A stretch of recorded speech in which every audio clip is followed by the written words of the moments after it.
बोलो विष्णु भगवान की जय, माँ लक्ष्मी की जय। जैसा कि आप जानते हैं 12 नवंबर को देव प्रबोधिनी एकादशी या देवउठनी एकादशी है।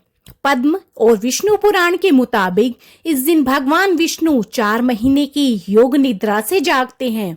इसी दिन भगवान विष्णु का शालिग्राम के रूप में तुलसी के साथ विवाह कराने की भी परंपरा है। धर्म ग्रंथों के अनुसार इस दिन ब्रह्म मुहूर्त में उठकर नहाने के बाद शंख और घंटानाद सहित मंत्र बोलते हुए भगवान विष्णु को जगाया जाता है। फिर उनकी पूजा की जाती है। शाम को घरों में, मंदिरों में दिए जगाए जाते हैं और गोधूली वेला यानी सूर्यास्त के समय भगवान शालिग्राम और तुलसी विवाह कराया जाता है। शिव पुराण के मुताबिक भाद्रपद मास की शुक्ल एकादशी को भगवान विष्णु ने दैत्य शंखासुर को मारा था। भगवान विष्णु और दैत्य शंखासुर के बीच युद्ध लंबे समय तक चलता रहा। युद्ध समाप्त होने के बाद भगवान विष्णु बहुत अधिक थक गए। तब वे क्षीर सागर में आकर सो गए। उन्होंने सृष्टि का कार्यभार भगवान शिव को सौंप दिया। इसके बाद कार्तिक शुक्ल पक्ष की एकादशी को वो जागे। तब शिवजी सहित सभी देवी देवताओं ने भगवान विष्णु की पूजा की और वापस सृष्टि का कार्यभार उन्हें सौंप दिया। इसी वजह से कार्तिक मास के शुक्ल पक्ष की एकादशी को देव प्रबोधिनी एकादशी कहा जाता है। वामन पुराण के मुताबिक भगवान विष्णु ने वामन अवतार में राजा बलि से 3 पग भूमि दान में मांगी थी। उन्होंने विशाल रूप लेकर 2 पग में पृथ्वी, आकाश और स्वर्गलोक ले लिया। तीसरे पैर बलि ने अपने सिर पर रखने को कहा। पैर रखते ही राजा बलि पाताल में चले गए। भगवान ने खुश होकर बलि को पाताल का राजा बना दिया और वर मांगने को कहा। बलि ने कहा, आप मेरे महल में निवास करें। भगवान ने 4 महीने तक उसके महल में रहने का वरदान दिया। धार्मिक मान्यता के अनुसार भगवान विष्णु देवशयनी एकादशी से देव प्रबोधिनी एकादशी तक पाताल में बलि के महल में निवास करते हैं।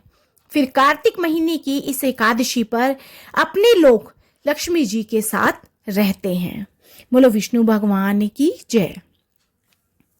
इस साल देवउठनी एकादशी 12 नवंबर को पड़ रही है।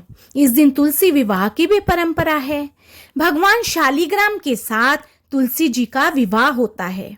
इसके पीछे एक पौराणिक कथा है जिसमें जालंधर को हराने के लिए भगवान विष्णु ने वृंदा नामक अपनी भक्त के साथ छल किया था। उसके साथ वृंदा ने विष्णु जी को श्राप देकर पत्थर बना दिया था, लेकिन लक्ष्मी माता की विनती के बाद उन्हें वापस सही करा और फिर खुद सती हो गई थी। उनकी राख से ही तुलसी के पौधे का जन्म हुआ और उनके साथ शालिग्राम के विवाह का चलन शुरू हुआ। देवउठनी एकादशी वाले दिन सूर्योदय से पहले उठें, घर की साफ सफाई करें, घर में गंगा जल छिड़कें, द्वार पर वंदरवार बांधें और आंगन में भगवान विष्णु के चरणों की आकृति बनाएं। तुलसी और पीपल को जल चढ़ाएं, पूजा करें, घी के दीपक जगाएं। भगवान विष्णु का ध्यान करते हुए व्रत का संकल्प करें। दिन के समय एक डाली के नीचे सिंघाड़े और अन्य खाने की वस्तुएं, मिठाई और थोड़े पैसे एक डलिया के नीचे रखें और फिर शाम के समय घी का दीपक जलाते हुए और देव उठाने के गीत गाते हुए उस डलिया को उठा दें और साथ में खूब घंटियां बजाएं, शंख नाद करें, क्योंकि इस दिन विष्णु भगवान जी जाग जाते हैं 4 महीने की निद्रा के बाद और सारे मंगल कार्य इस दिन से शुरू हो जाते हैं। शुद्ध जल और पंचामृत से भगवान विष्णु का अभिषेक करें। अबीर, गुलाल, चंदन, अक्षत, फूल, तुलसी और अन्य पूजा सामग्री चढ़ाएं। तुलसी अवश्य चढ़ाएं। धूप और दीप का दर्शन कराएं, फल और मिठाइयों का भोग लगाएं, आरती करें, व्रत कथा जरूर पढ़ें और प्रसाद बांटें।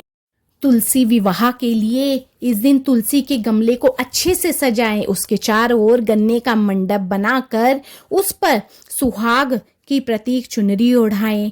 गमले को साड़ी में लपेटकर तुलसी को चूड़ी पहनाकर श्रृंगार करें। गणेश जी सहित भगवान शालिग्राम और तुलसी की पूजा करें। नारियल पर दक्षिणा रखकर चढ़ाएं। भगवान शालिग्राम की मूर्ति का सिंहासन हाथ से लेकर तुलसी जी के साथ परिक्रमा करवाएं। धूप दीप के बाद आरती करें और विवाह के मंगल गीत गाएं। तो बोलो विष्णु भगवान की जय, माँ लक्ष्मी की जय। तो फ्रेंड्स, आपको मेरी ये वीडियो पसंद आई हो तो मेरी वीडियो को ज़्यादा से ज़्यादा लाइक, शेयर एंड सब्सक्राइब कीजिए। बोलो ओम नमो भगवते वासुदेवाय नमः।